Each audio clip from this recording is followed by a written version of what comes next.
All right, so we're now recording and the stream is live. So you can start at any time, Steve. Start now? Yep.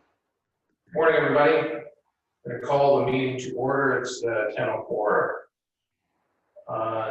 Board members, staff, guests, and members of the public are reminded that the full authority board committee meeting is being recorded and will be posted to the authority's website along with the official written minutes. As such, comments and opinions expressed may be published, and any comments expressed by individual board members, guests, and the general public are their own and do not represent the opinions or comments of the full authority and or the KCCA board of directors. The recorded video of the full authority meeting is not considered the official record of that meeting. The official record of the full authority meeting shall consist solely of the minutes approved by the full authority. We're going to start things off with a roll call. Please answer present here, whatever you'd like. Dennis Kravitz. Here. Dominique Giguère. Present. Jim Herbert.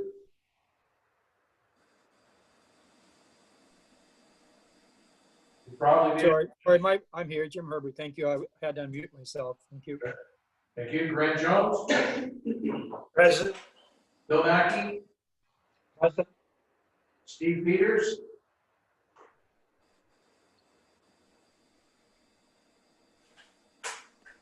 You're muted, Steve. Present. Thank you. Elizabeth Pelosa. Present. Alice Warwick. Present. Ralph Winfield. Present. And myself, Stephen Harvey. Okay, are there any declarations of pecuniary interest today at all? Hearing none, we will continue with our agenda then. We have visitors this morning, a delegation from Peacekeeper Park. Sarah Duplessis and Wayne Barnett are here to tell us all about Peacekeeper and to discuss their lease situation. So with that, just a reminder that we're here to listen. Every board member will have a chance to ask questions after the presentation. Sarah and Wayne have 15 minutes to give us the information that they'd like to. You were provided with a package in your agenda that gave you a really comprehensive background of Peacekeeper Park in general, the history from 2001 on. But in the back of your mind, board members, if you can be thinking of a question that you would like to ask, and at the end of the presentation, we will go through those questions. Okay, with that in mind, Wayne and Sarah, it's all yours. Good morning, and we appreciate this opportunity to speak to you. My name is Wayne Barnett. I'm the current president of Peacekeeper Park. Just took over April 1st. During this fun time, it was a lot of stuff going on. Sarah is our executive assistant. She's done a lot of the research for me because with my work schedule, I haven't been able to do as much. She's the one that prepared the package for you, so I'm going to let her carry on with addressing, and then we'll answer your questions at the end. Thank you, Wayne. As Mr. Harvey stated, my name is Sarah Duplessis. I have been an active volunteer at Peacekeeper Park since 2002. I started there supporting a gentleman with a disability who was a cadet, and then as the program for youth with special needs grew, as somebody who works with people with disabilities, I was kind of brought on board as an advisor, and I was a camp counselor and had a lot of roles over the years. My children were born there, and they are now active volunteers there themselves as they are teenagers working towards their community service hours. So I have been with the executive director to the board for almost 10 years. Wayne is now my 5th president that I have served under, so I've been around for quite a while. I wanted to thank everyone for having us here today, and I hope you were all able to go over that package. I apologize it was so big, but there's just so much that's happened in 20 years between the two programs. I really wanted to make sure that everybody fully understood the history of Peacekeeper Park and Kettle Creek Conservation Area and the partnership that we've built over the last 20 years. For whatever reason, over the last 5 years, this partnership has unfortunately broken down, and it's concerning and sad.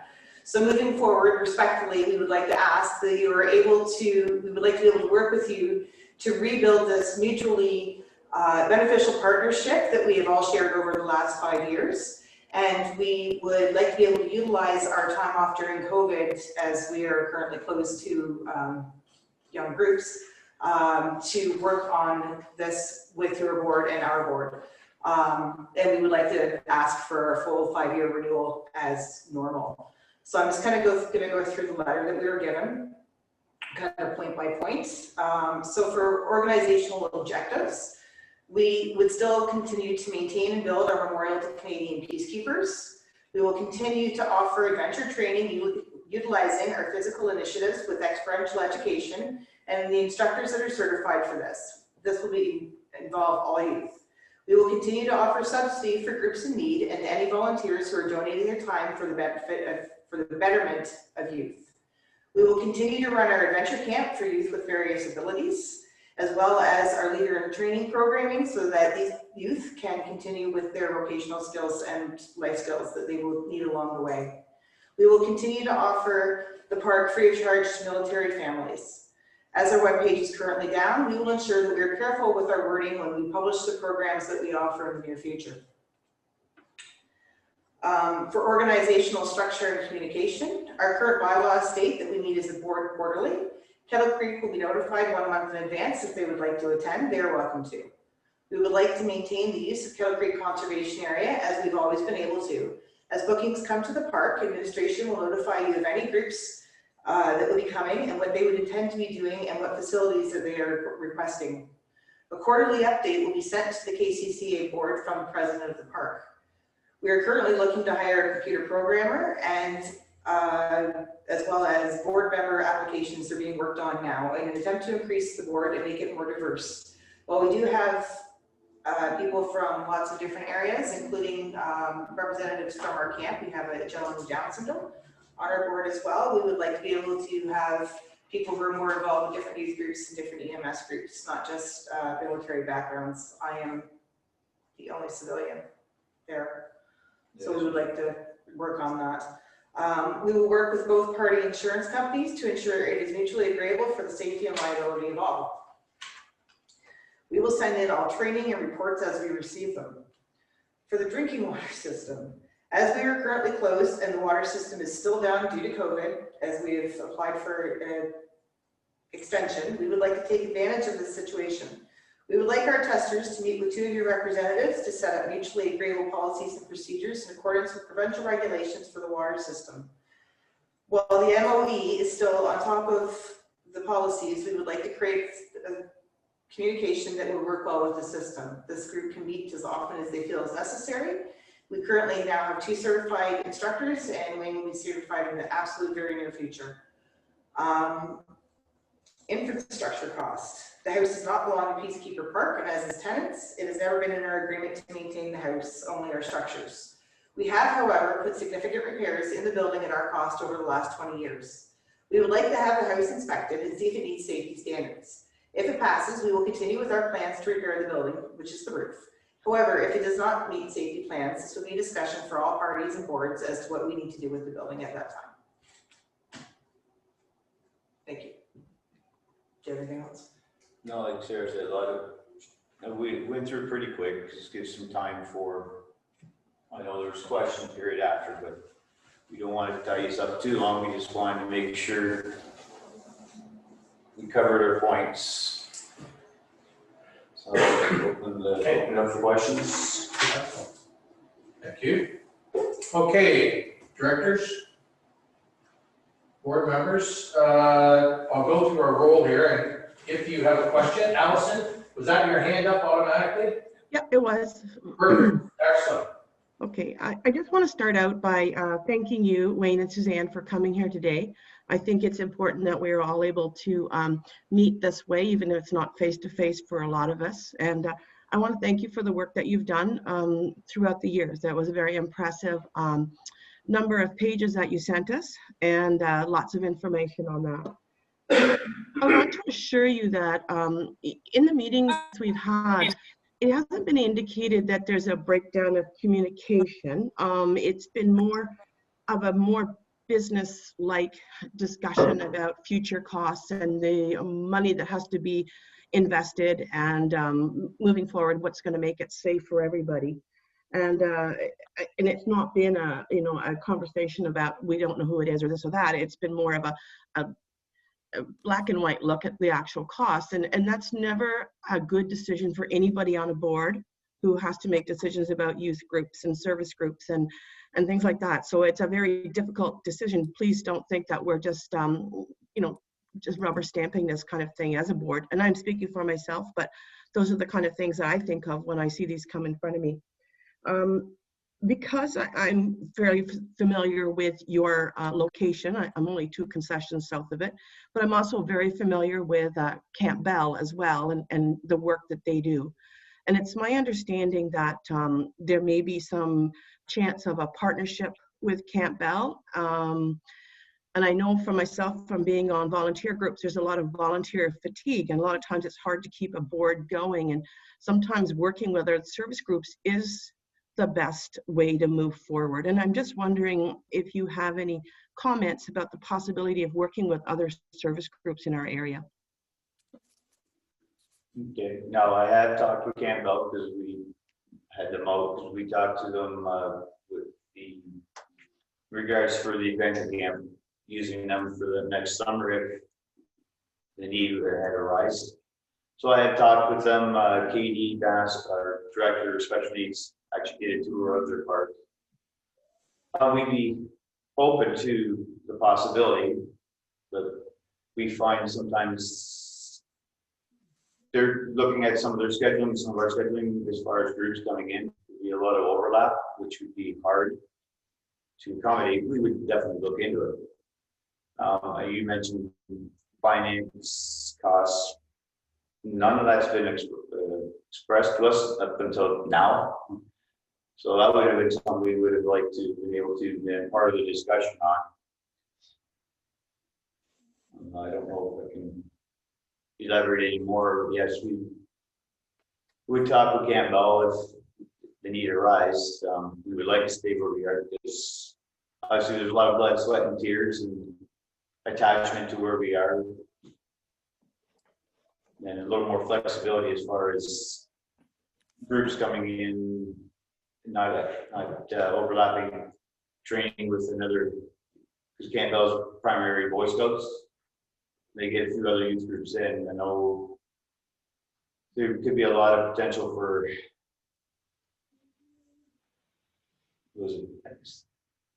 having to say no to some people because we don't have the facilities to accommodate the groups.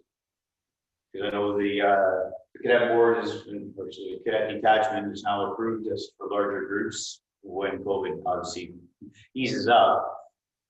We could potentially have up to 200 cadets coming in on multiple weekends. That's the way we were getting our bookings up until COVID, and they've all been canceled. But we tried to cap it at 200 a weekend. We had an environmental study done in the very beginning on how many people could fit at the park on the weekends without doing any environmental damage, and we were told 200 per week. So we tried to cap it at 200, and anything over 200, we've always asked for permission, but we haven't had groups that big in quite some time. However, we were getting bookings for them until COVID hit. So there's a change in detachments mindset as far as groups. Their costs have been limited, so they weren't getting as many of the larger groups together they had in the past. They've now returning to that mindset. So we were being approached and talked to, nothing solid had been set yet, but that was in the workings. There's the Army, Air, and Sea Cadets, and each group would do their own large party activities at our facility, and that's why we're looking at. Allison, were you talking like service groups like Rotary Club and Lions groups as well, or? Well, I know that you have a great relationship with the IODE, which is a very active group in our area here. Yeah, And so you know that there is that that you do have that partnership, which is again, you know, commendable. And just from being on service groups myself, I know that, you know, for a 20-year span, it's hard to maintain the same level of commitment and fundraising and all those different things. So, you know, it just, when I see opportunities for people to join together and avoid duplication, and again, it's really not anything to do with me, Suzanne. It's just a comment. It's just saying that I know that there are people that are willing to support your program, and that makes me feel relieved when I have to make decisions like this. we also have the Lions Club support out of Belmont. We were actually being looked at as a billet location for their international students exchange.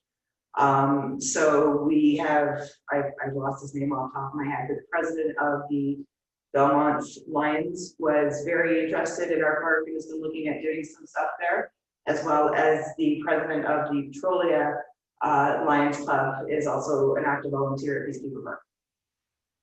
And the Elmer Legion is a big supporter for us, and I've actually been approached by a few of their members that are willing to come out and help us out with projects as need be. They said just forward them the dates that we need support, and they'll get a group together to help us with projects. So we've been, and then there's other Rotary clubs from Dorchester have helped us out, and other groups. But it's true, yeah.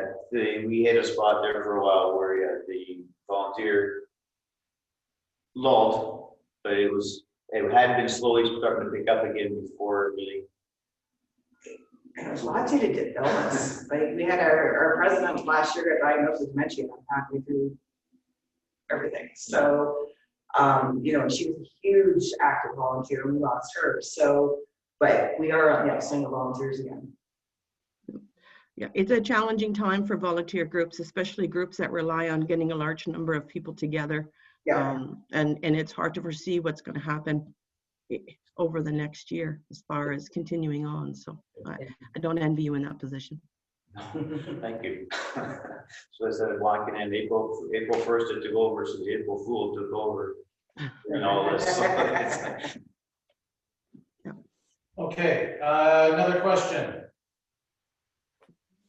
Steve, it's Grant. Grant? Not more of a question than a comment. Allison, I think, has pretty much covered everything. The concerns of the board were not personal, just a business approach that we needed to resolve, and I hope we can resolve that. Myself being a volunteer as well for a service club, I understand what you're going through, and burnout is a big factor in today's service groups. I just hope we can find a way to work through the issues that staff have presented and continue forward. Thank you. We definitely would like to do that. We're hoping with the publicity that we kind of gain people, and I have gotten some inquiries about, you know, what can we do, how can we help, from a lot of different areas. So I basically kind of put everybody on hold with that right now, and with a promise to get back to them once we knew better what was going on. Question? Okay, Jim, sorry. Yep. Thank you. Thank you very much. I'm on good. Thank you.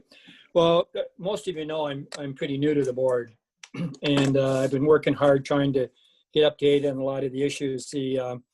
I took that an hour and a half seminar last week about conservation work beginning to end, and I've spent some time with Elizabeth, and I got the package for excuse me, for this meeting, and I read the whole from front to back about the Peacekeeper Park. I guess my comments reading it, I could see not really one negative thing in my mind to see that this place should close. There's all kinds of outside groups using it, from London to in the area. It's well attended. It's an opportunity for a lot of the kids to go places. And I guess the bottom line for me, from what I'm reading, and I obviously would like a clarification, there's a couple of questions. It's not the KCCA that wants to close it. It's the act that Jeff Urick has presented that may give reasons to close the park. And so I guess my first question would be like that on that. I'd like a clarification. Is that just where we are right now? And then I'd have a second question after that. And if I'm out of line, just let me know. So, Jim, are you talking about the legislation that Minister Urick has put forward? Yes. Okay. Elizabeth, do you want to address that? You want me to? Go ahead. Okay, so my understanding, Jim, is that, and you are at a disadvantage because you sort of got parachuted into this 3/4 of the way through. Yep. The whole consideration for Peacekeeper Park and KCCA and the lease renewal had nothing to do directly with that funding. The funding amount that the income that we generate from Peacekeeper Park is, I believe, $2,600 a year. So it's not a large factor on our balance sheet. What the concern has been, and as Sarah outlined when she was talking about it, we have a number of specific issues that have been niggling away over the last number of years that have not been addressed. Okay, for example, the house is something that has not been addressed. Now, Sarah mentioned just now that they feel it's not their responsibility because they don't own the house to maintain it. Those kinds of things that I think obviously we're going to need to, if we consider, and this is something that we'll talk about after, if there was a change in our decision, then we would have to consider things like that. But there's a water system that we hold liability with that was not, that had some bad readings, some bad analysis. That there wasn't certified people to oversee the water system, and that's a big thing in the Conservation Authority, right? And I think, as Sarah said, and it was, I'm glad that she said it, over the last 5 years, I think there has been a deterioration of the relationship between Peacekeeper and Kettle Creek. And I think that one of the things that I know we talked to Wayne about when we were out to visit was the fact that they really struggled to maintain any kind of consistent volunteer base. That you know, they had a cleanup weekend in September, and they had a bunch of people out and they got a bunch of stuff done.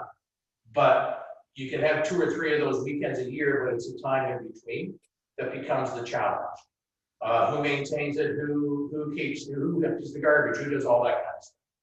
The other thing is the fact that I think they've had some projects, for example, the bathroom plans that they have in place, right? And the fact that there is no washroom facility available to them other than the Kettle Creek one, the Lake Whitaker one. Okay, they have porta potties there. They utilize our swimming pool, and these are not complaints; these are just observations. Okay, but the thing is that there are a number of factors that were outlined in that letter. I'm sure you have a copy of that letter that we gave them. Yes. Okay. I read it. That have been there for a while that need to be addressed. This was the time of lease renewal, so it's renewed every 5 years. And so this is the time when we needed to make a decision. Do you just maintain status quo? Do you go to a year-by-year kind of lease? Or do you just end the relationship? And the board at that time decided that we would just end the relationship. And that's where that came from. Okay, well, thank you. So my second part is, from the way I'm reading everything, there seemed to be, and I think you've indicated, a lot of lack of communication from Peacekeeper Park to you, and maybe from you to them. There were these issues out there that needed to be fixed, especially the washrooms and the water. And I don't know if there's a specific board for the Peacekeeper Park. I don't know if they meet with the KCCA at all, but they've come to the table now And there's so many people seem to be supporting the park that maybe it's time to take a step back. I'm just speaking from my opinion, from what I'm reading and what I know and what I don't know, I guess.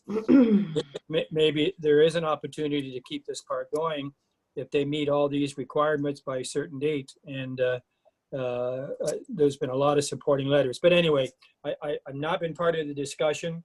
It's just my opinion. I think this is such a worldwide, a good thing to have this Peacekeeper Park that maybe instead of closing the door on them, maybe it's something to maybe have a good meeting with them and just make sure these things need to be done by a certain timeline.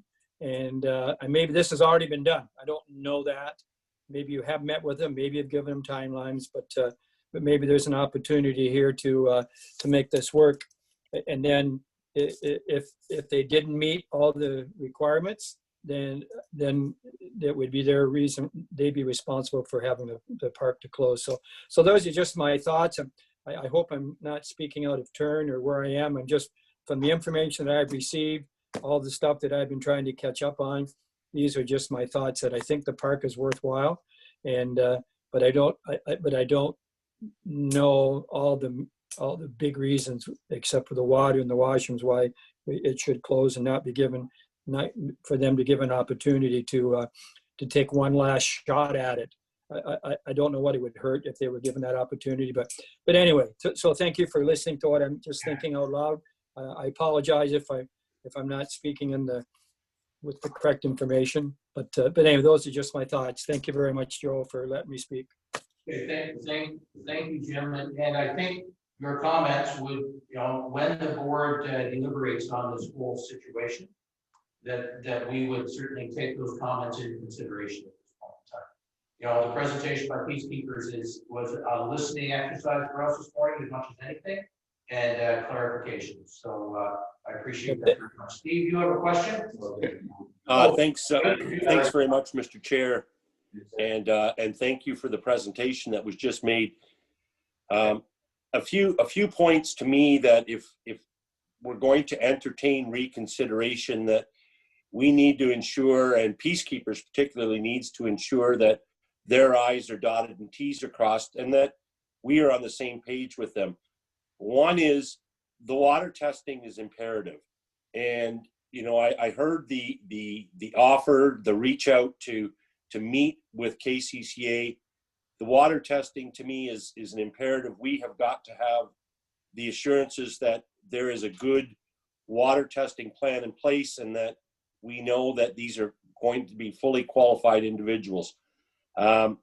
Secondly, I think with COVID has made us all think differently. And, I would like to, if the relationship's going to continue, and you're bringing in 200 people a weekend, COVID's not going away by next summer, and goodness knows how long it's going to be around. But certainly I would like to see a good COVID plan in place of how you're going to keep track of who's there, contact tracing, et cetera, et cetera. So a COVID related plan. The washrooms as well too. I think, we're seeing cases right now where COVID traces are turning up in wastewater treatment plants, and the continuation long-term of porta potties may not be the solution. So if there's a way to work together. And the other thing that I think we need to look at is the house inspection. Just looking at the photos of that house looks like it's an Ontario Gothic house, probably built in the 1870s. So it's 150 years old. And I think serious consideration needs to be made how much money you want to put into that, and where do you cut your losses. But I look forward to the discussions that we will have as a board, but I do say thanks for the presentation. And, but I do think it's imperative that we have some very good plans in place regarding water, COVID, and washrooms. Thanks, Mr. Chair. Okay, thanks, Steve. Chairman, Alice? Chairman Steve, Oh, sorry, Ralph. Ralph Winfield here. Just like to make a comment to those of you on the board. I think you've got a good purpose with the Peacekeepers Park. For some of us who were cadets, so way back when, attending Ipperwash and Banff, Alberta, those opportunities are not available to young people in this area, the ones that I had back in the 1950s. And I think it is critical that we offer that kind of thing, which is what you're trying to do. And for that, I think you need to be commended. Thank you. Most of the founding board members, or the founders of Peacekeeper Parks, were all cadets at Ipperwash. And we actually, the building of the tower, we wanted to build it like base Ipperwash's, but we didn't know how to get the plans. So that's where the buddy system came into place, from military to military to military, and we got the plans. So, yeah. But that was a lot of the reasoning, is because Ipperwash closed and there was no training grounds for cadets anymore. And over the years, that's expanded not just for the cadets. A lot of youth groups have lost places to go because even the Girl Guides, and the Boy Scouts, their camps are being sold off because they don't have the funds or the people to maintain them. So they're looking for new places to go that have the facilities that we offer. Okay. Allison, you had a question there.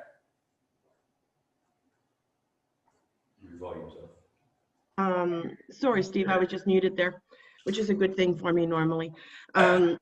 So I just want a point of clarification here. What we're discussing today is basically the presentation from Suzanne and Wayne, where the decision to end the lease was done by the board a number of months ago, and because of COVID was delayed and stretched out and asked for consideration from Peacekeepers. So, like, am I incorrect in saying that we've already made the decision? This is just a presentation that we're accepting today, and a possibility of reconsideration through the presentation. But I just want to bring the other board members up to speed, is that we've gone down through all the decisions and said that, and I think that's the important thing that we need to keep on track here. And to Ralph's point about the cadets, it's a great thing, but this organization isn't a cadet organization, although they receive a lot of funding through the cadets. There is a separate cadet organization. So I just want to make sure everybody understands, what we're talking about. Okay, thank you, Allison. Jump in on Yeah, those points, sure. Steve. So as Jim and Allison Ralph had mentioned, yes, I just over in April, so a lot of some of the breakdown I was not aware of prior to our meetings.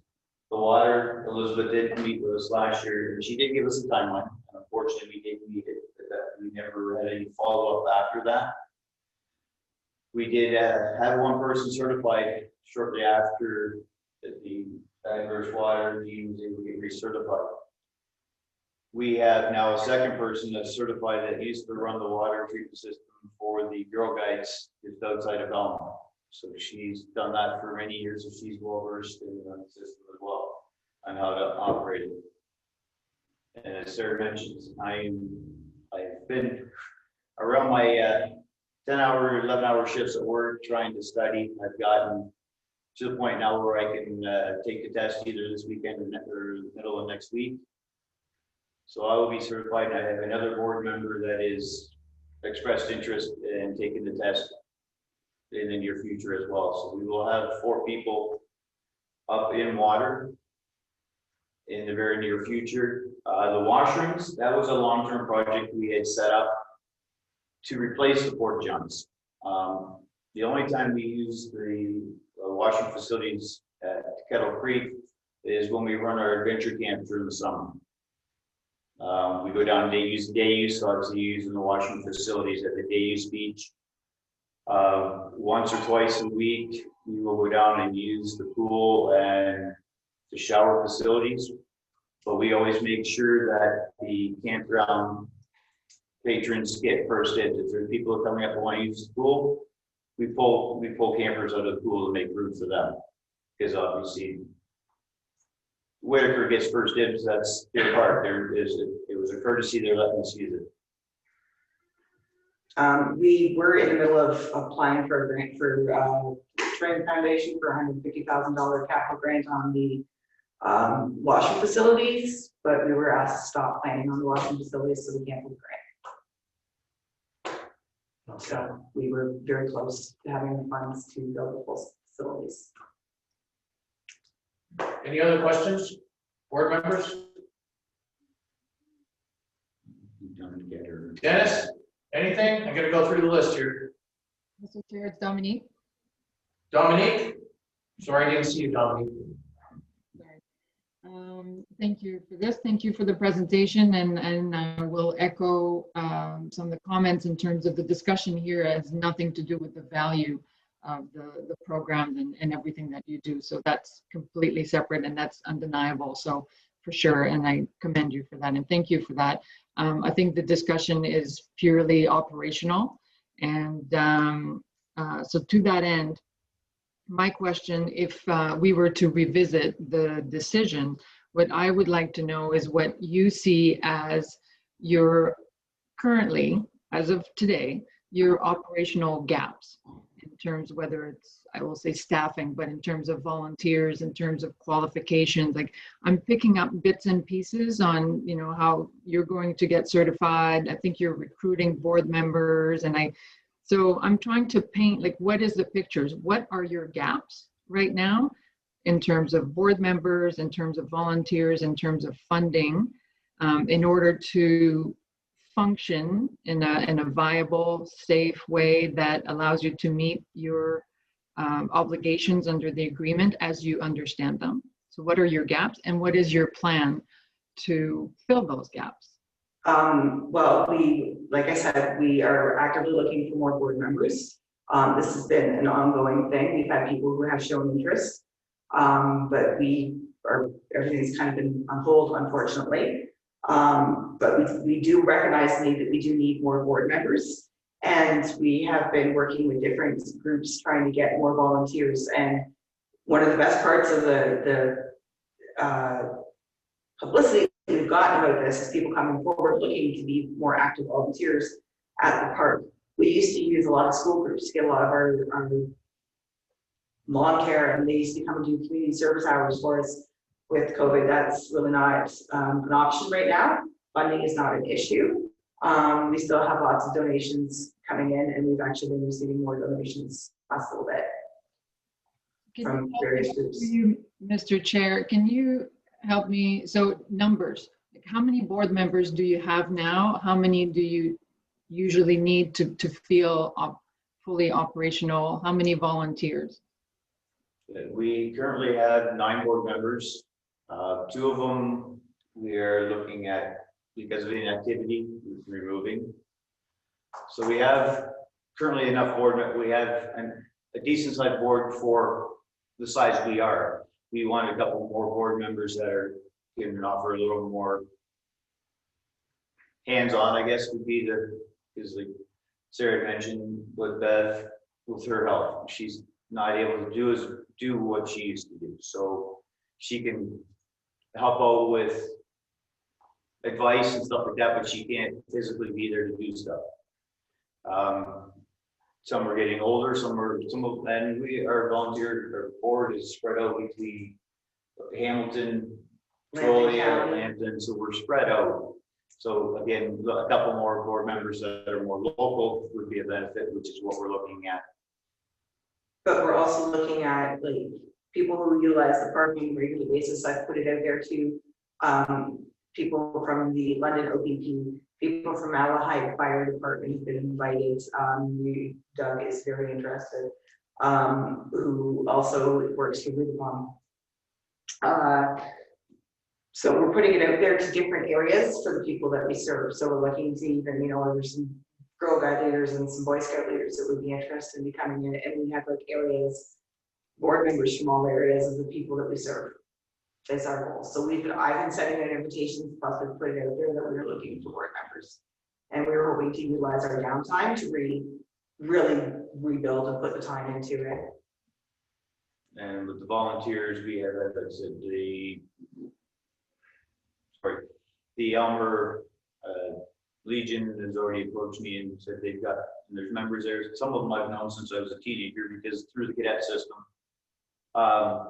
They said they're more than willing to come out now that they're more aware of what we're doing. They want to come out and help us out. Duke of Edinburgh volunteers a lot with their community service hours. Cadets get their community service hours through us as well. So we utilize youth in their community service hours a lot of the time for work weekends, unless it's something that you need to be, specially trained. Yeah, and then as far as park maintenance right now, through the down with to COVID, we're not getting the youth groups in there because we can't. The cadet system has approved them to do day activities. But within an hour's drive of their headquarters, the individual units headquarters. But they're just firing back up because of COVID. They just started parading again a week ago. So we haven't been approached by them yet for this year because they're trying to figure out how to run their systems before they can make use of our system. So Gene, who's retired, has a farm in Petrolia, who's just stepped down from the board. He comes out, he cuts the grass, weed eats. He comes out once a week for a day and does that when right now our lawnmower's down again. But he comes out and he does that. Between my hours at work, I go out usually once a week, once every couple of weeks, and pick up where Gene wasn't able to do or work on different projects. We try and coordinate work weekends every couple months to get into the bigger projects where we need more hands-on. Yeah, people are there all the time. You just may not see them because they're inside working on something. Like there's people there in and out doing different things all the time. And I've had people. I worked for Toyota in Woodstock, and I've had people there.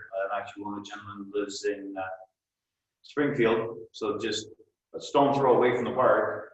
He's come out and he's volunteered time helping me with some stuff. If we get stuck, I can just give him a call and he'll go over and check on things for me. Or he does contracting work on the side outside of the plant, so he's got equipment that he's been able to use to help us. So we've gotten a lot more people wanting to step in. I don't want to pay Elizabeth off. Step question. Yeah. Okay. Elizabeth. Thank you, Mr. Chair, and thank you to our presenters today. I did read through the 71 pages that you sent in advance of this. Personally, I found it a little bit cumbersome. My concern still remains with operations of safe operations and more of a plan moving forward to address some of the board's concerns. For me, those concerns still remain. I am familiar with Camp Bell. And respectfully, it's Scouts Canada, it's not Boy Scouts. As a Scouter, we have been inclusive of both genders for 30 years. And, every rappelling tower is always a highlight of everyone's adventure. Even those who get their hair stuck somehow, it's amazing. So thank you for the work that you do. For me, Mr. Chair, I'm looking to see if there's any more operational questions from the board. As I'd be happy to move a motion to receive the presentation today from our guests. Okay, thank you, Elizabeth. We haven't heard from Dennis or Bill. Yes, Dennis here. My primary concern is similar to what Mr. Peters had mentioned about the building that's located there. I realize the maintenance is going on, the lawn maintenance, etc. But the question about the roof in the building and the maintenance, I see there was washrooms installed in the house, but with the roof deteriorating on the building, that's an issue. And that's something that needs to be addressed. I don't know how that needs to be addressed.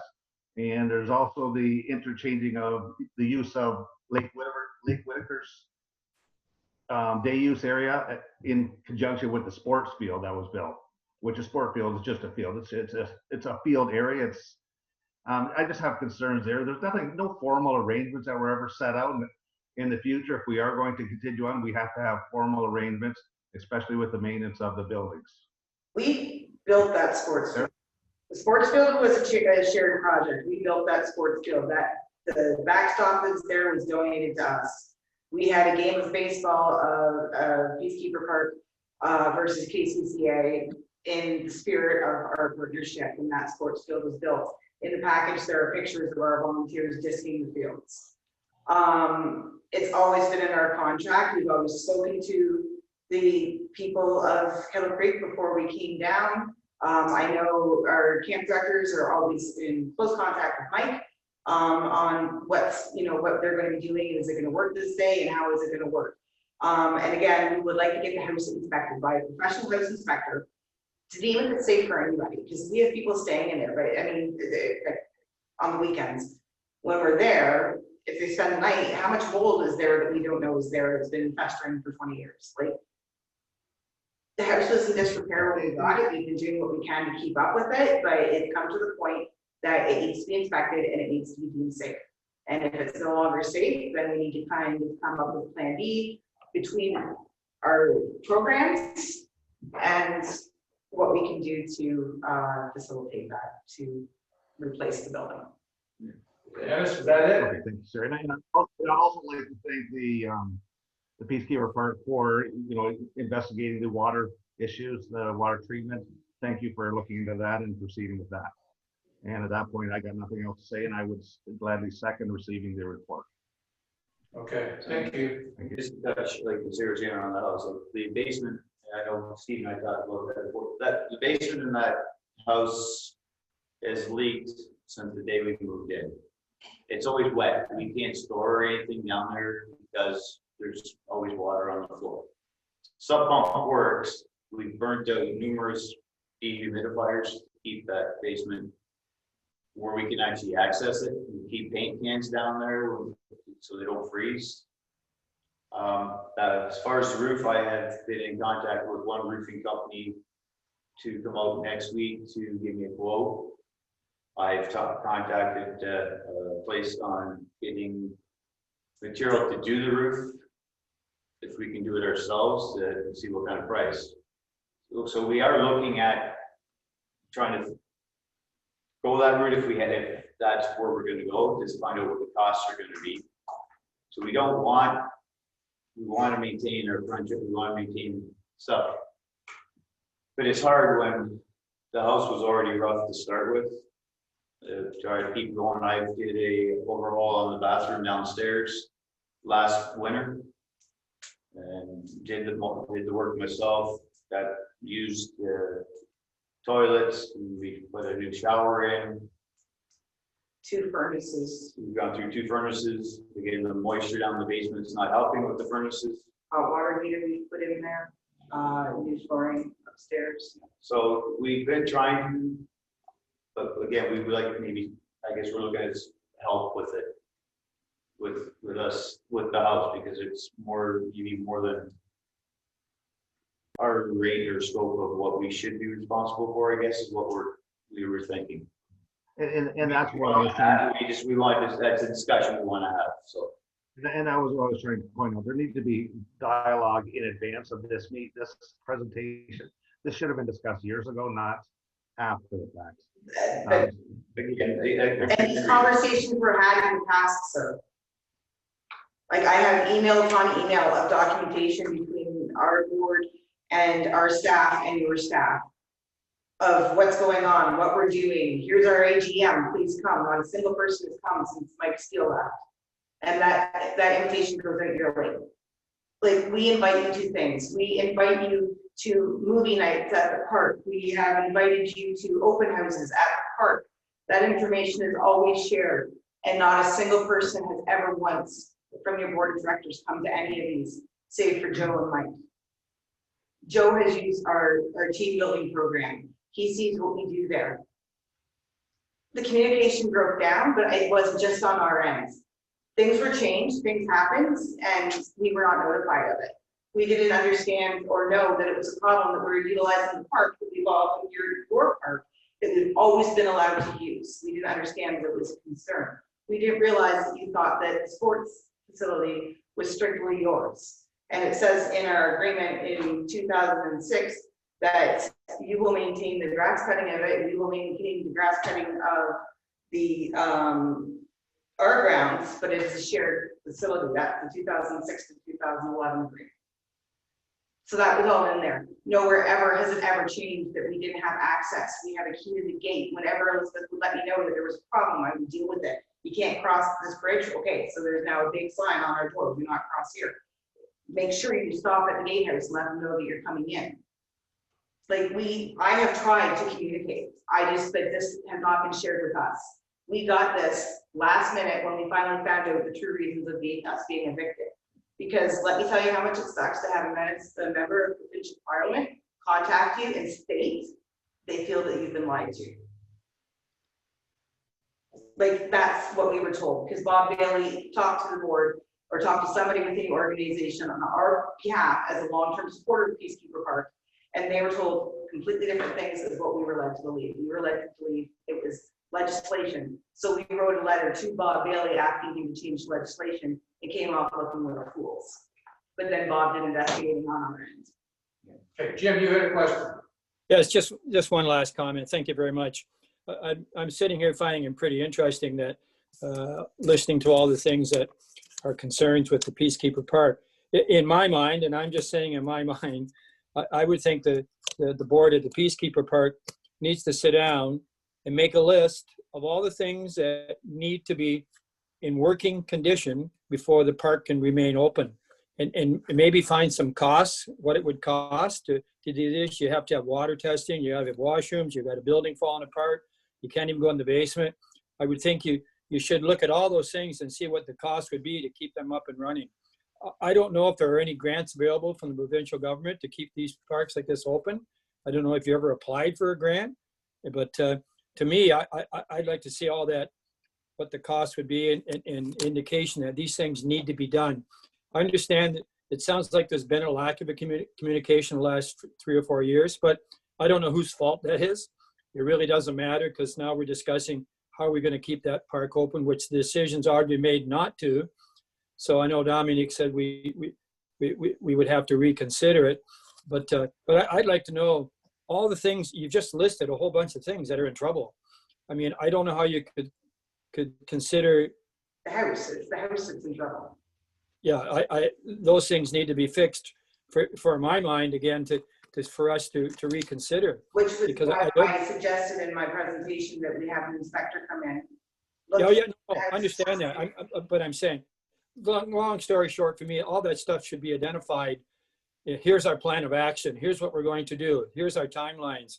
We're going to get this done. Here's what we need you to help us with.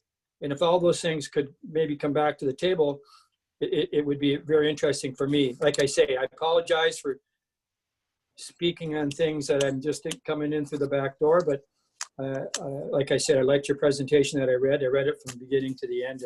But anyway, I see there's lots of concerns, and hopefully maybe they can be all worked out in the end, because I think the park, bottom line for me, is a pretty decent thing for all the people that go through it year after year after year. And Councillor Peters made a good point about COVID. How could you get so many people in there the next year? Because there's no answer to the end of that either. So, but anyway, just my thoughts. I just like to see some of those things. Okay. Thank you very much for listening. Bill, do you have anything to add? No, thank you, Mr. Chair. I had a couple questions, but they've already been answered by questions from the other members, so I'm good. Thank you. You're okay?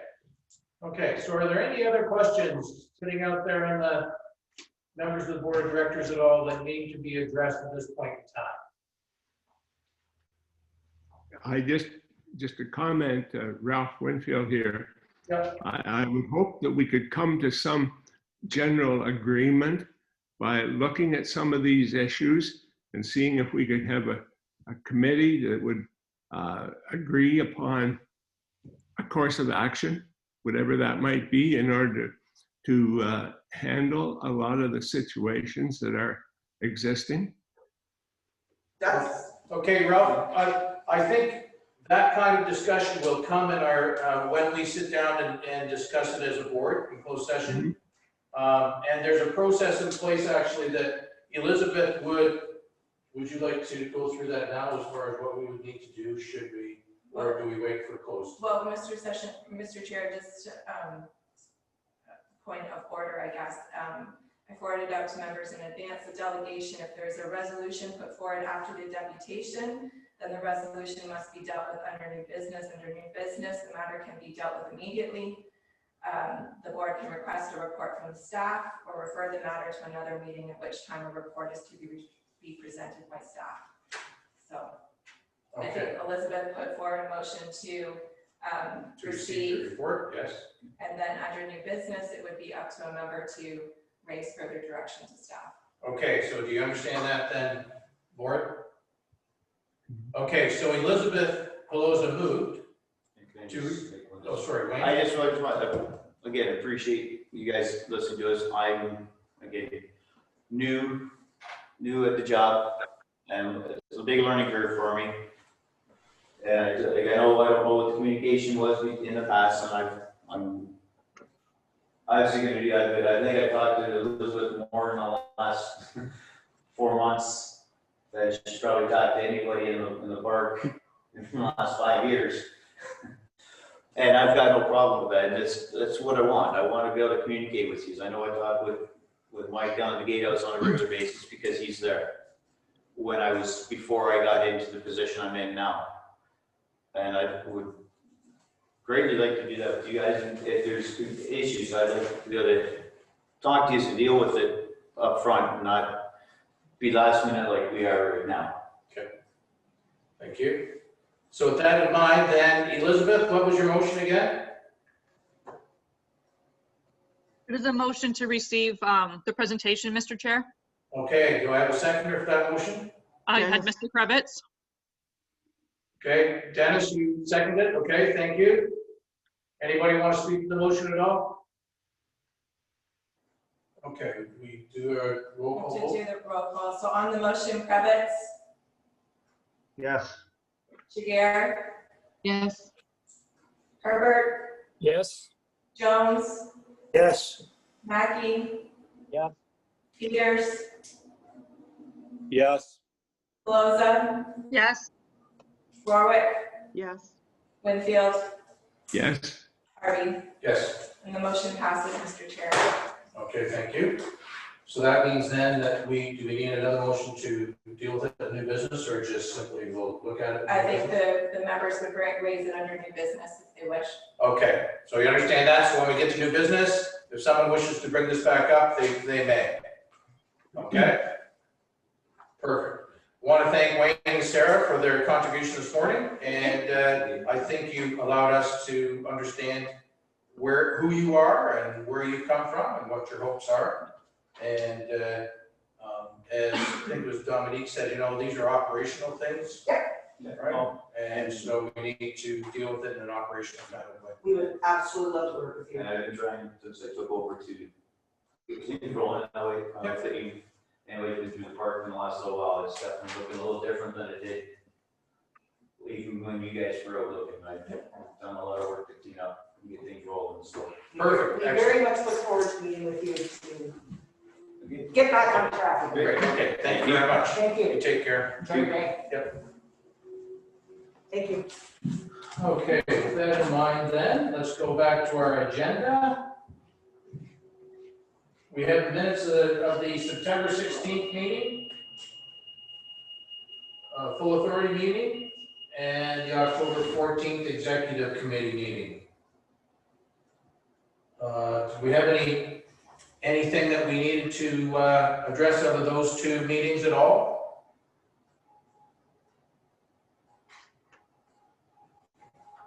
I don't see anyone standing up, screaming and yelling, so I guess that means no. So can I get a motion, please, then? I'll move it. Jim Herbert. The October 14th executive committee meeting be approved. And the minutes of the September, I guess it's two separate motions, so I'll have to do it in two different motions. So the first motion, September 16th, full authority meeting be approved. Pelosa. Pelosa, seconded by Winfield. I heard Winfield. Winfield. All in favor? On the motion, Krebitz, Yes. Jaguar, Yes. Harvey, Yes. Herbert, Yes. Jones, Yes. Mackey, Yes. Peters, Yes. Pelosa, Yes. Warwick, Yes. Winfield. Yes. Okay, carried. Minutes of the October 14th executive meeting. Mackey?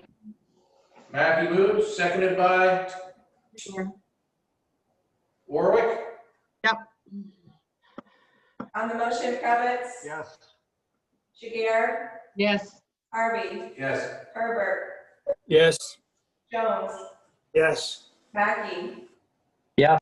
Peters, Yes. Loza, Yes. Warwick, Yes. Minfield. Yes. Okay, motion is carried. Excellent.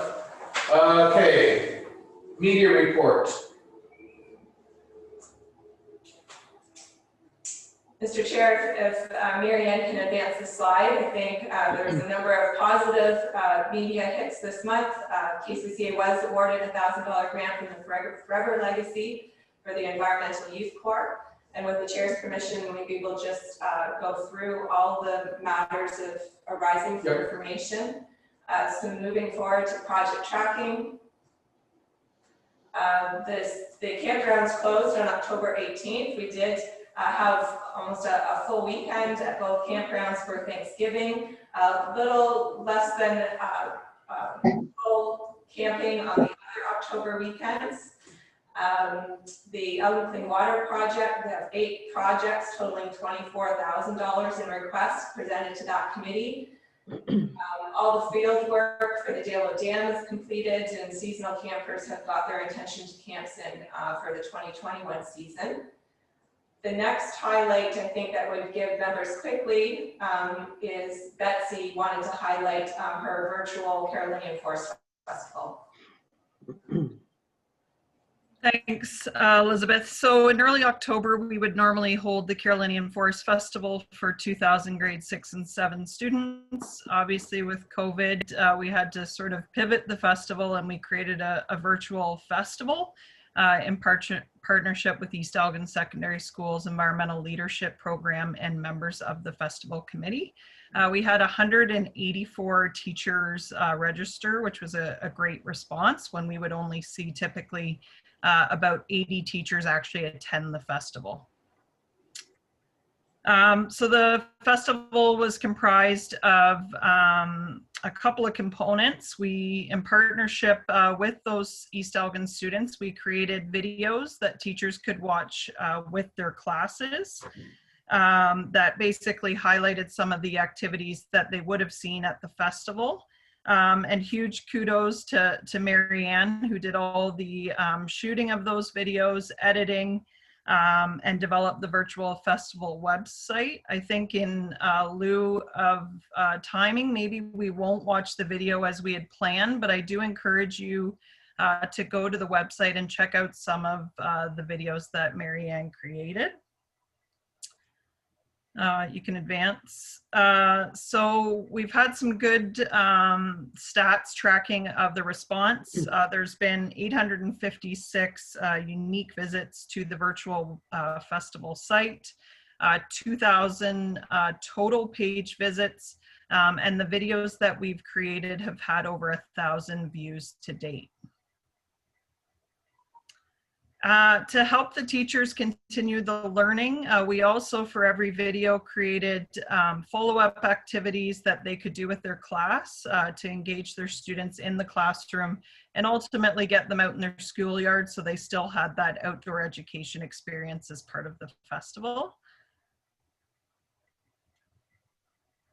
And sort of as a culmination of our typical festival week, we did do a virtual field trip in partnership with Birds Canada and the Long Point Bird Observatory, where students got to see bird banding happening in real time.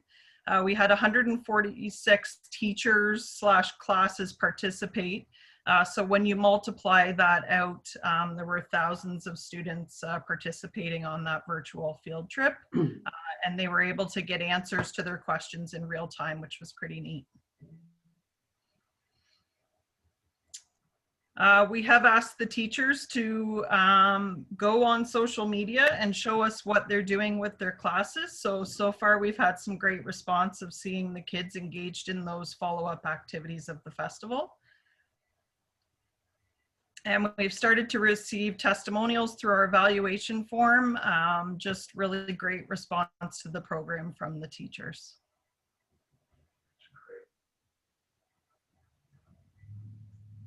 Excellent. Thank you, Betsy. I know I took a look at the resources and everything from sort of where I spent my life, and it looked excellent. And I actually had a visitor. I'm working in a school right now. A visitor to my school from the health unit down in Lambton asked me. We were talking about the activities of the conservation areas, and I told her about the Cook Carolinian Festival, and she said, "How can we get involved?" So I think it's something that is out there that people, if it was available to others, other than the limited group that we have, I think it would be an excellent draw. So well done. Excellent. Okay. Mr. Chair, with your permission, I'll ask Jennifer to do the watershed conditions report. Thank you, Mr. Chair. Just a quick report for this month. It's nice to see the Lake Erie's water levels are still slowly going down. I mean, that will change as we move into the fall winter season. But currently we're below the record highs from the 80s, which is nice. We've extended our Lake Erie shoreline condition statement to the end of October, and I imagine that we will continue doing that for the rest of the year and into next year just because of the high water levels in Lake Erie. And just to give a little bit of happiness to our strange year, there's some beautiful fall colors out in Lake Whitaker. Excellent. Thank you. Okay. Mr. Chair, Jeff has a brief tree planting update. Thanks, Elizabeth. Before you is a report that just provides an update and a brief summary of all the challenges and decisions that were made with respect to tree planting over the course of the last few months. Just to highlight a couple things, we're currently in the second year. 2020 is the second year of a 3-year contract with Ontario Power Generation to plant trees. Due to issues with COVID or challenges presented by COVID, OPG has extended our contract into 2022 to allow us to plant those trees. So that's great news. Overall, we still had a fairly successful tree planting season. We planted 19,000 trees and received outside funding from Forest Ontario of nearly $33,000. So that's a great asset. Typically, in every year, I give a weather and a survival conditions update of our tree planting season. During the actual tree planting season of May, the conditions were pretty much ideal. We were able to access all of our sites using our tractor planter, machine planter, allows for more efficient planting. Unfortunately, we did receive a very, very dry, hot spell almost immediately following tree planting for most of the month of June and well into July. And some of our sites suffered with a very variable survival rates across many of our properties. So ranged overall, the survival rates were about 73%, but ranged from below 50% to almost 90% survival. A lot of the sites that we planted into silty clay soils with sod, the planting slit opened up and a lot of the roots dried out. So very challenging there. So it will be interesting as kind of an aside to see what happens. That dry spell we had this year wasn't the normal timing of the dry spell and happened to coincide with the kind of the primary growth period for a lot of our trees species in this area. So it'll be interesting to see how those trees react over the next 2 or 3 years, because it takes time for them to react to stresses of that nature. So we'll be happy to answer any questions. Okay, thank you, Jeff. Any questions, folks? Congratulations, Jeff. That's excellent. I know that it was a team effort. We had everybody out there working at one point or another, and that was really, really it's very, very nice. Very good teamwork there. Yeah, it worked out well. Okay, maybe a quick question for yes, Jeff. So when the trees don't get any water in June, do they actually die or do they come back in the fall?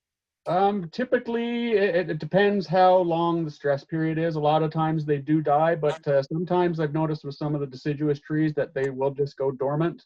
And sometimes with water, they will catch on and start growing again. So it'll, and I did notice that with some of the oaks this year. So, and I took that into account because I do immediately after our tree planting season, I go out and do an immediate kind of tree planting assessment, post-plant assessment. And then again, I go at the end of the growing season. And I did notice on a couple sites where some of the tree numbers seem to improve survival rate wise. So. Thank you. Thank you. Thanks, Jim. Any other questions? Okay, I'm looking for a motion to receive the staff reports. Peters. Peters and Pelosa. Pelosa. Krebitz, Yes. Beer, Yes. Harvey, Yes. Herbert, Yes. Jones, Yes. Mackey, Yes. Peters, Yes. Pelosa, Yes. Warwick, Yes. Whitfield, Yes. and it passes, Mr. Chair. Okay, thank you. Okay, correspondence. We received a couple of letters from CO with Minister Yerkes. So you had a chance to take a look at those. Any recommendations to receive it? Okay, mover and seconder. Warwick? Warwick and, is that a Whitfield? Jones. Okay. Krebitz, Yes. Beer, Yes. Harvey, Yes. Herbert, Yes. Jones, Yes. Mackey, Yes. Peters, Yes. Pelosa, Yes. Warwick, Yes. Whitfield. Yes. Motion passes. Perfect. Thank you. Statement of revenue and expenses. Anything else? Mr. Chair, I don't have anything to comment unless the members had specific questions. I think you'll see that the campgrounds are performing as well as expected with the revenue, but we also will be bringing in additional revenue from staying open for the extended season in October. Okay. So do you think this extended season was a success or not? Was it worthwhile? I think the field staff will bring a more comprehensive report back in November on it. I think that weather obviously plays a major factor in October. Thanksgiving was popular, but the other weekends didn't perform. Okay, excellent. So we have a motion there, statements of revenue and expenditures dated September 30th be approved. Moved by? Jones. Okay, Jones, seconded by? Herbert. Herbert? Krebitz, Yes. Daguerre, Yes. Harvey, Yes. Herbert, Yes. Jones, Yes. Mackey, Yes. Peters, Yes. Pelosa, Yes. Warwick, Yes. Whitfield. Yes. Motion passes. Thank you. Okay, new business. Administrative bylaw update, electronic meeting. Elizabeth, did you want to touch on this at all? Sure, Mr. Chair, if you remember at the last meeting, we brought this forward to allow for electronic meetings outside of declared emergency. Dominique raised a question about the use of the word emergency. I wasn't fully aware of what she was saying until I reviewed the package after, and the word emergency was still erroneously included in the electronic meeting protocol. So I reviewed that, and on that final review, I thought it was important to state as well that the electronic meetings must permit all participants to communicate adequately with each other during the meeting. For open electronic meetings, the public must be able to participate in the meeting electronically and be able to observe all that members can hear and see at the meeting. So again, it's just due diligence. I've added that in and made it clear to members that I also removed the emergency wording, and thanks to Dominique for catching that. So I thought just transparency, I would bring it back. Okay, thank you. Questions? Okay, seeing none, I have a recommendation that the recommended changes to the KCCA administrative bylaw be approved. Motion. Mackey. Mackey, seconded by? Warwick. Warwick? Krebitz, Yes. Daguerre, Yes.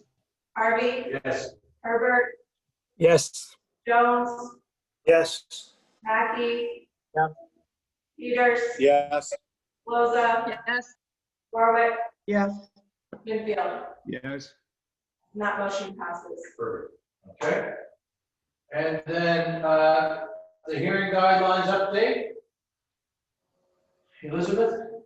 Mr. Chair, this is quite similar to the update that we did for the administrative guidelines. This update allows for Section 28 hearing procedures and guidelines to occur electronically as well. The amendments are consistent with recommendations put forward by Conservation Ontario and were tracked for members of the advanced package. Some additional amendments also included housekeeping edits such as updating the current title, contact information of the appeal hearing authority. And the recommendation is that those changes be approved.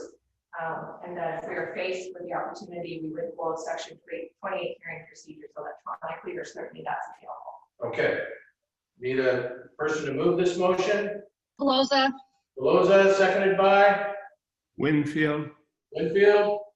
Krebitz, Yes. Jagger, Yes.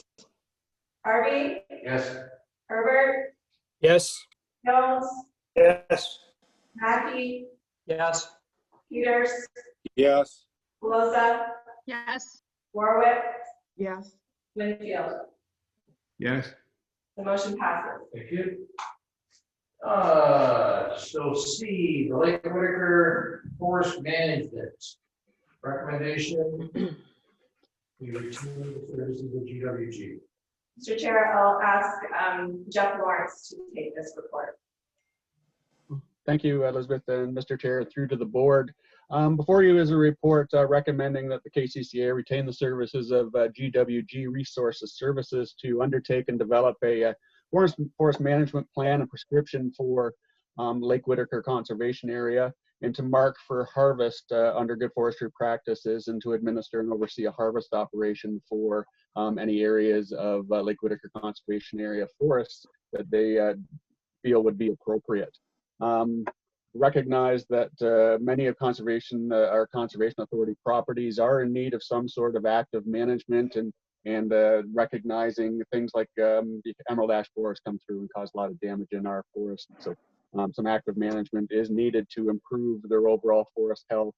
So this would be the next property in line. If you will recall, back a couple years ago, we undertook a pilot project on a section of property between Dalewood Conservation Area and Dan Patterson Conservation Area to do a selective harvest to improve the health of that section of woodlot, and it was pretty successful. And Whitaker seems like an ideal candidate as the next one to go in line to do that harvest operation.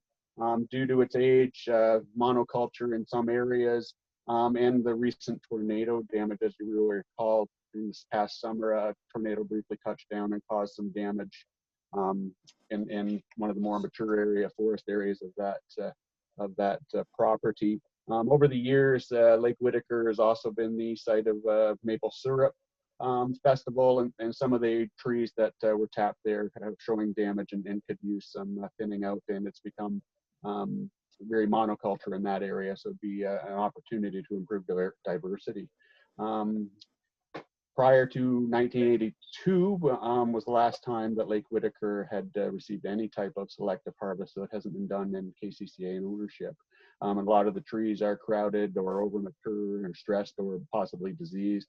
And there are several older coniferous plantations within that property that are in real need of thinning in order to transition it from coniferous plantation to a deciduous forest.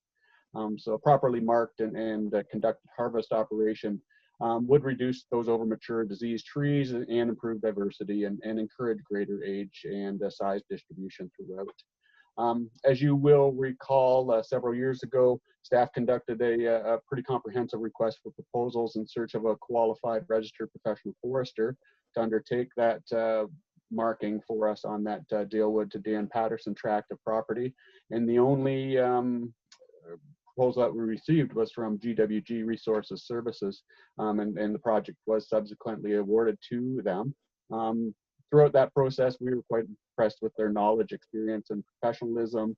And we feel that we received very good service from them, and ended up putting 30,000 into a conservation lands management reserve. So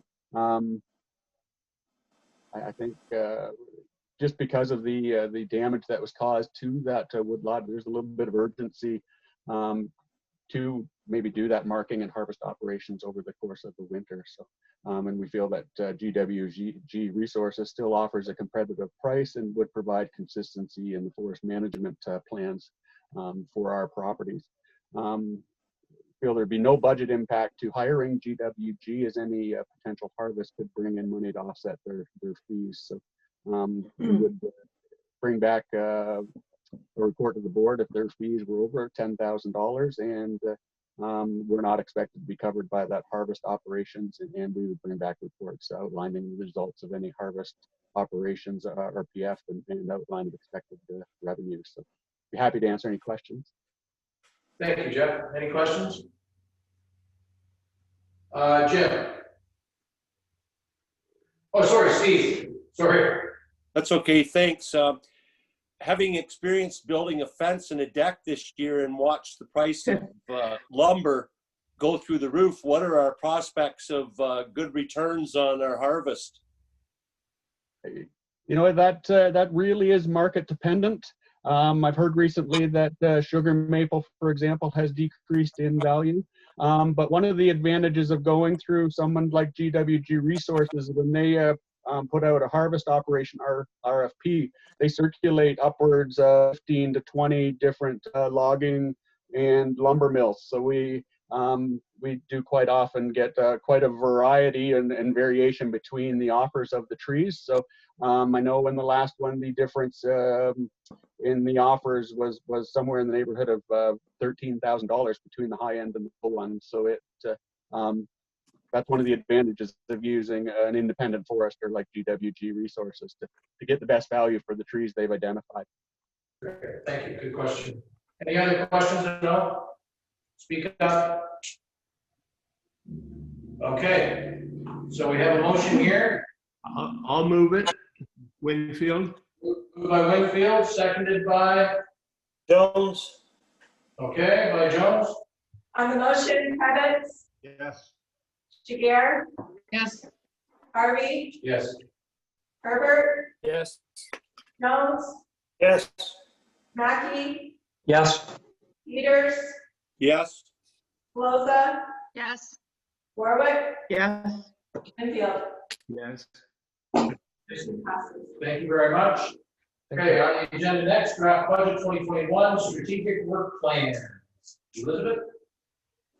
Mr. Chair, what staff have undertaken over the past month is really to go back into those strategic work plans that we produced as part of our 4-year budget cycle, and looked at, that should say 2020 successes. I'm getting ahead of myself. We looked at what we've had accomplished so far this year, and the list is long. You'll see those highlighted in each one of the department's strategic work plans. So we're successfully holding electronic meetings. We got significant funding from the WECI program to help out with some dam maintenance and studies at the Dalewood Dam.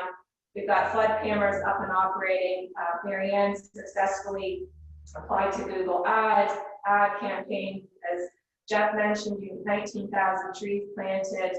Betsy was able to secure additional funding for the Clean Water Project and create 5 wetlands on the landscape, and we're also undertaking the water trail creation and the Dalewood Trail revamp as well, again, due to some funding that we've secured. But looking ahead and beginning planning for our 2021 budget, obviously there's a number of pressures that we're facing. Bill 108 and the CA Act review, as you noted in the Conservation Ontario update, I believe the ministers is really looking to have the results of that review back out before December. But I think, as everything, the pandemic will really determine the timing of those. We'll suffer ongoing effects of the pandemic as we work through this. And so capital projects are really going to need to focus on automation and increased connectivity. So we're looking at things like automated gates at our gatehouse and things like that, making as much as we can online that's realistic. We know that our service contracts can be expected to be limited or reduced over the next year, again, mainly due to the pandemic. And really, we already know there's going to be limited capacities, certainly within the campgrounds, to sustain any fee increases based on the ongoing pandemic. So we're literally, there's definitely pressure there, and we're looking as much as possible to look at that virtual pivot, or how do we come back smarter, as everyone is doing. So all of those factors, both our successes in 20, but also the pressures that were new pressures that we didn't anticipate when we first went through that 4-year budget process. We're going back into those strategic plans and looking through that lens at them. I think you'll also identify each department has listed things that they already know are going to be on pause or might have to be reevaluated.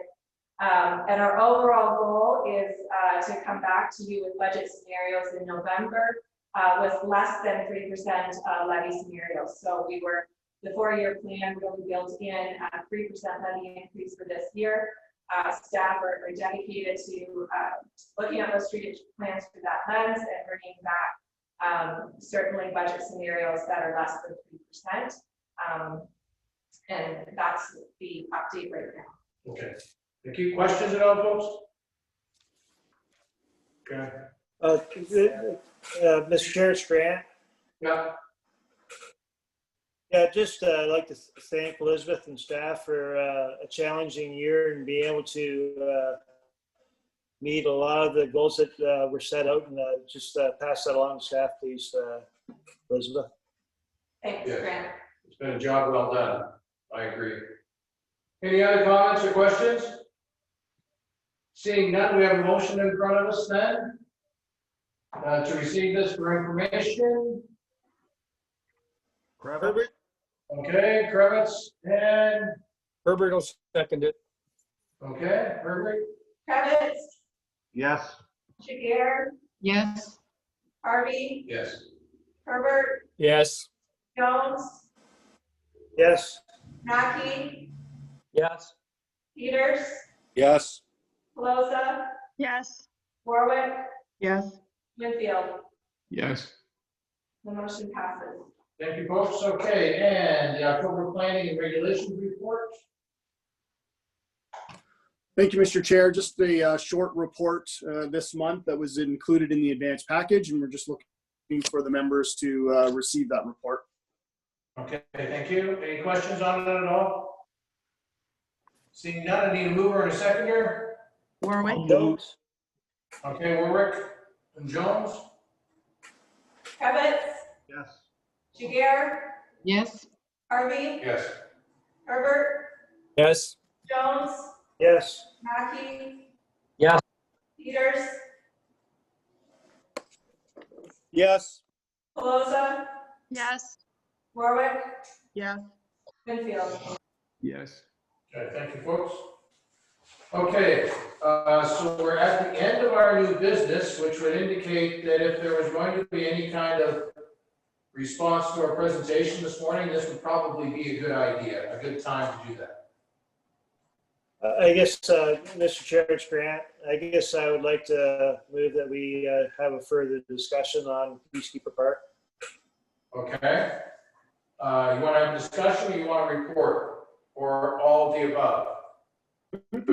I guess all of the above, but I think we need a brief discussion on where we go next. And I think Elizabeth needs to be part of that discussion. I think there's some challenges that we need to look at, and whether we want to extend for 1 year to see what they are able to do might be an option for myself anyway. Just looking for comments from staff. I know that the house is a huge challenge, and how much money do you sink into it before it becomes really not viable, not smart planning? Might be better just to put up a small building instead of trying to repair something that's without seeing it personally, but being in the building industry, I know when you start into homes of that age, you just keep throwing money, good money after bad, and it might be just time to cut the losses and look at a different scenario. Okay. Thank you, Grant. Any other comments, Bill? Herbert? Herbert, go ahead. Yes, thank you.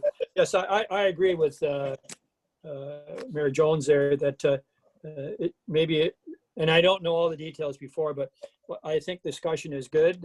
If you're talking about extending it for a year, I don't see any problem with that off the top of my head.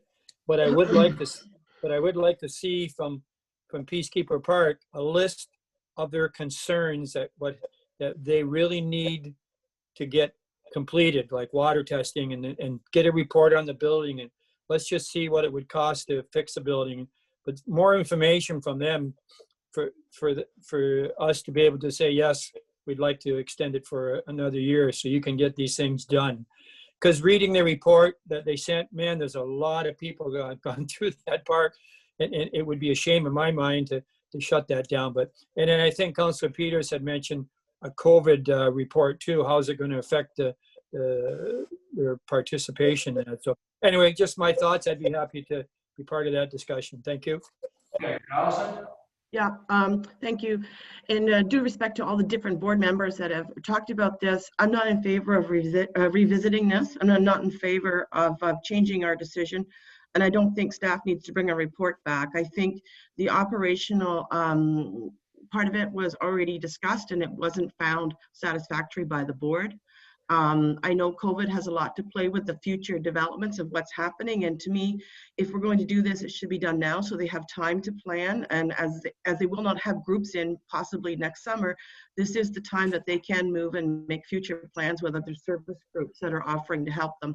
So that's just saying that I'm not in favor at this time. I think it's very clear. I don't have the confidence that things are going to change very much, but I do have the confidence that moving forward, they will have partnerships with other groups that are willing to help them. Okay, thank you. Do we have anyone else who would like to speak? Yes, I'm not seeing all your faces, so I can't tell. So, Mayor Jones, did you have something? Peters. Okay, Steve, go ahead. Thanks very much, Mr. Chair. I would support Mayor Jones's resolution, but I would like to see us add that perhaps a committee be struck with a couple of board members, so that it provides some coverage for staff, so that we don't get into he said, she said, etc. And I think it would be, and I would be happy to sit on this. This is. I was not part of, and perhaps I may be a good one because I was not part of the board when the decision was taken, and some fresh outside eyes. And but I guess I lean towards I'm prepared to consider giving peacekeepers a second chance.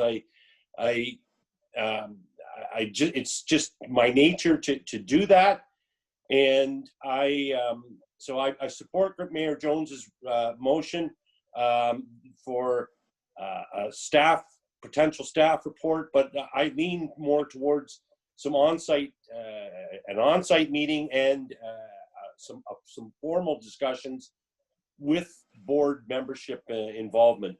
Thank you. Okay, thank you. Dennis? I'd just like to echo what Steve has just brought up about bringing a committee, and I would be willing to volunteer too. I was able to get an emotional response from Sarah, so I think I'd like to, if there was a possibility of that committee and extending the 1 year at this point due to COVID, I think we could resolve some issues and get some better dialogue if we did have some sort of better meeting with the Peacekeeper board. That's my feelings. Thank you. Okay. Anyone else? Steve, it's Grant again. Yeah. I just, my feelings were that a lot of the problems we had when we made the initial decision was the lack of communication from the Peacekeeper board. They seem to have moved in a direction where they might be moving forward. I don't want to dismiss that. I guess one of the challenges I see is the rent or the lease agreement. It seems that they want us to contribute to possible repairs of the house or what happens with the house, but given what they're giving us per year, it's not justifiable. So I think that's something we also have to take a look at. And I'd be willing to sit on the committee as well if that is deemed satisfactory by the board. Thank you. Any other comments? Mr. Chair, it's Pelosa. Yes. Thank you, Mr. Chair, and for the committee for this discussion today. I'll echo Member Warwick's concerns. If anyone wants to serve on another board, certainly they have board openings from what I'm hearing. Legally, their oversight of their governance and their budget isn't our realm. Having this conversation, I do believe that there are other partners willing to serve with them and to provide a home and a space for them to move to. Hearing their long list of upgrades that need to be done and our shared concerns over the state of the home on it, and members' concerns over the cost of demolition versus a new build, and recognizing what the presenter said about COVID and groups aren't coming through right now, also questioning the financial viability of the repairs of what they're hoping to do. And I still have those operational concerns and the water concerns that remained earlier. So I appreciate what they do and the gap that they fill in the community, and believe that could be also served elsewhere. And I won't be able to support this referral. Though if this referral does move forward, I would ask that the mover and seconder consider a halfway mark, that if you do strike a committee, that there's an update partway through so we can flag any issues back to the Kettle Creek board as you make your way through the process. Thank you, Mr. Chair. Thank you, Elizabeth. Anybody else? I guess I'd like to respond, Steve. Sure. And I have no issue with that. I'm not saying that this is a done deal. I just think I'd like to have a couple of committee meetings, whatever it takes, just to revisit and be a little more fine tuning as to what it looks like in the big scheme of things. Okay. Mr. Chair, it's Jiguer. Tony? Thank you.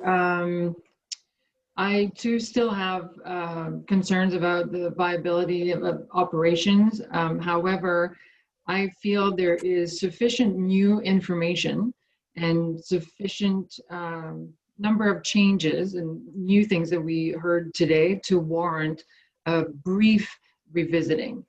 So I would say that if there's a committee, this is not the role of KCCA to assist them with their board and assist them with their operational plan. I think the committee should be, in my opinion, to consider this new information and to review an operational plan. We need to see an operational plan that shows the viability of the organization. Okay. Thank you. Anyone else? Okay, I guess I sat here today and listened and I didn't say anything. I didn't ask any questions for a reason, because I've been, since Elizabeth and I have been over to see Wayne on site to take a look at things. I wanted to give everyone else a chance to listen to what Wayne and Sarah had to say. I am stuck right in the middle between what Allison and Elizabeth have said and what the rest of you are saying. There seems to be a lack of direction, a lack of formal planning. There's a lot of really good ideas, but not a whole lot of next steps. And that bothers me a lot.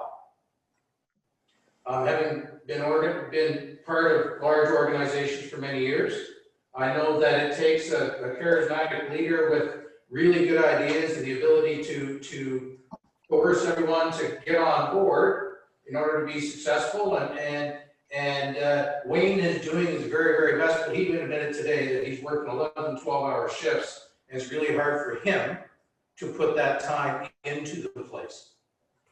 At the same time, we've heard the response from the community that has been rallied by Sarah, and Sarah's use of social media to get people engaged, so to speak.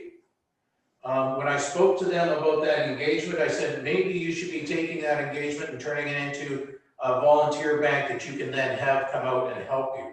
Because it's a real situation of burnout, volunteer burnout. And the fact that those people who are committed to it are working their fannies off, and other people are just sort of, you know, they're there for moral support and occasional physical support. I think that seeing that there has been an awakening, so to speak, perhaps we do owe it to them to give them a year to get that formal plan in place, to get those T's crossed and those I's dotted. But there are many deficiencies that have to be addressed immediately. One being current certificates of certification for all of their facilities. Because I'm afraid that there are some things there that I would not suggest are up to snuff in my view, in my uneducated view, and I think that needs to be addressed. So as a board, I think, you know, we are not, this is operational. This should not be an emotional decision. This should be an operational decision, and I understand that. But at the same time, I think one of the purposes of realization is that, geez, maybe we can do this, and give them a chance to show us that they can, in fact, rally the troops, so to speak, and get to something actually happening. So I'm very concerned about that house. I'm not sure whether it's salvageable or not, but there are a lot of other things that I'm concerned about as well that need to be addressed. So that's where I sit. With that in mind. Comment, Mr. Chair? Jim, did you have a question or a comment? Yeah, no, just a comment. I thank you very much for your summation there. I think you give excellent reports. I think in the back of my mind, life is full of second chances. You could probably write a book on people who were given a second chance and things really turned out well. So you address the issues that need to be addressed immediately.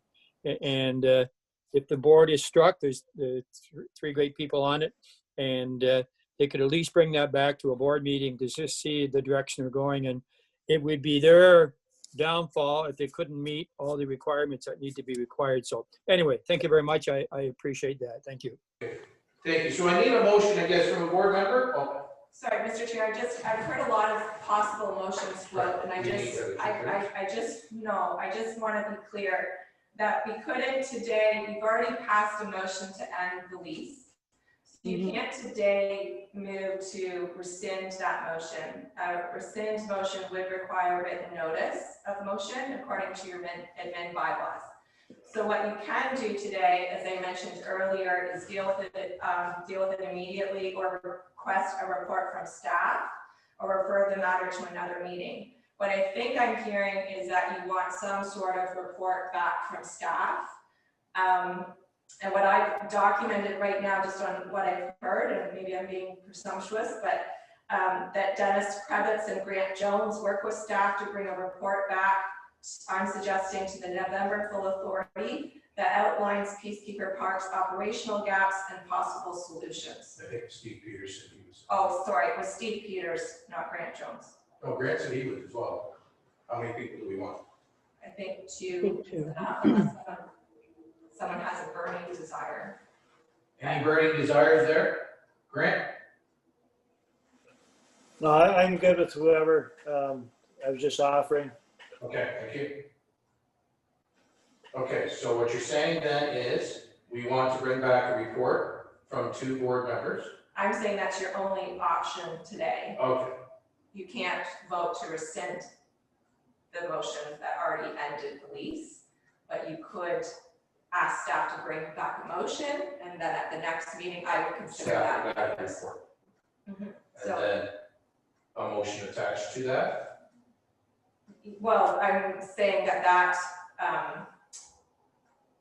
report that brought back by staff would give, again, I guess, recommendations that you could then look at, which would include a rescind of your original motion, and that would count as written notice of that consideration. Okay. Got that, folks? So the motion that I've drafted is that Dennis Krebitz and Steve Peters work with staff to bring a report back to the full authority that outlines Peacekeeper Park's operational gaps and possible solutions. Does that meet? I will move. You move that, Grant? Yes. Okay. Seconder? I'll second it, Herbert. Okay, Herbert seconds. Any more discussion at all? Seeing none. Okay, we'll call the question. On the motion, Dennis Krebitz, Yes. Jaguar, Yes. Herbert, Yes. Jones, Yes. Mackey, Yes. Peters, Yes. Pelosa, No. Warwick,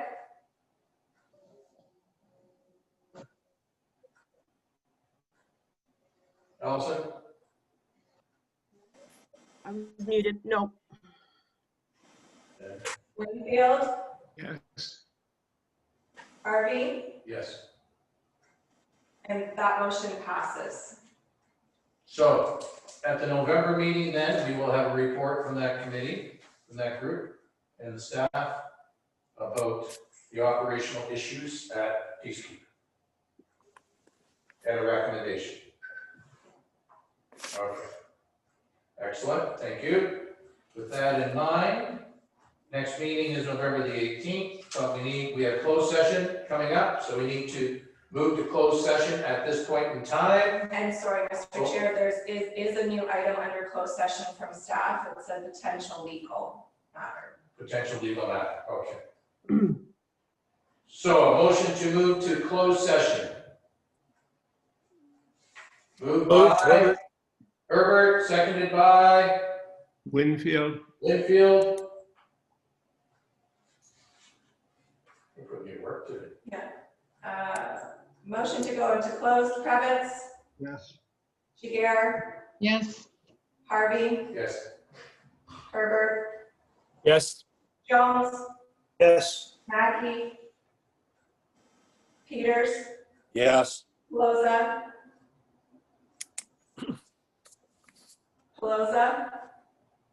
Yeah. Warwick, Yeah. Winfield. Yes. That motion passes. Okay, so we're now in closed session. We're just gonna go into closed session. So, Mr. Chair, if we can just take a 2-minute break. Yep. Mary Ann's going to stop the live recording and streaming. We'll go into closed and then we'll restream after the fact. Okay. Thank you.